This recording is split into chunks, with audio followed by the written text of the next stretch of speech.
Good afternoon. This is Nader Goudarzi, Blue Cedar Capital Limited, Thursday, 2nd of February 2023. I wanted to mention just a few points that I have in mind for my investing clients as to what I think is going to happen for the balance of 23. January of 23 was an excellent month for the equity markets and also the bond markets, contrary to most of the opinion that was being expounded throughout the media.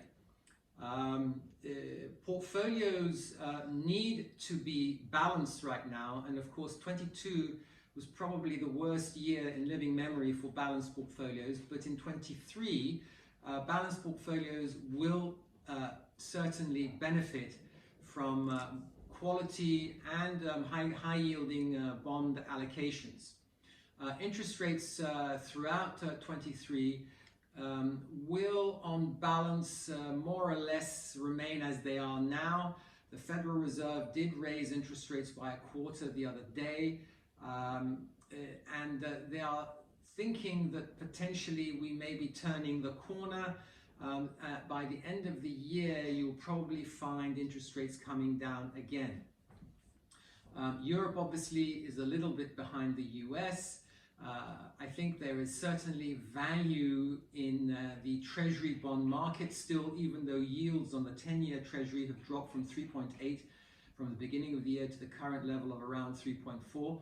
I would not be surprised to see the 10-year government yield in the US down to the 3% level. So certainly adding to bond positions in portfolios to take advantage of yields is a very good approach. In the equity markets, I would be balanced. Certainly I would hold the high-tech stocks for the long term, even though they potentially may be perceived as being expensive, whilst also I do believe that there is going to be a commodity super cycle.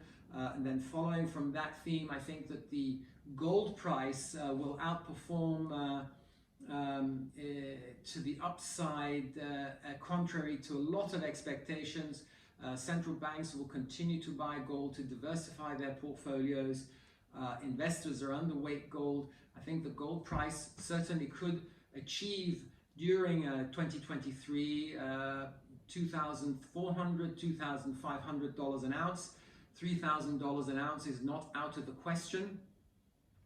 I think also just to be aware that cash currently is a very uncompetitive asset class.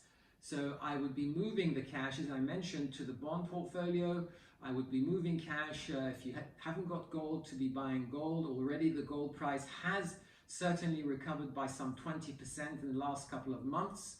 But I believe that this is the beginning of the rally of gold. 23 will prove to be a year for gold. I would even be buying some junior gold mining companies. But overall, I think the message here is balanced portfolio. Add some bonds to your portfolio and obtain some good quality returns. But at the same time, you could get some capital gains in the bond portfolio as well. Thank you very much for listening. Speak to you soon.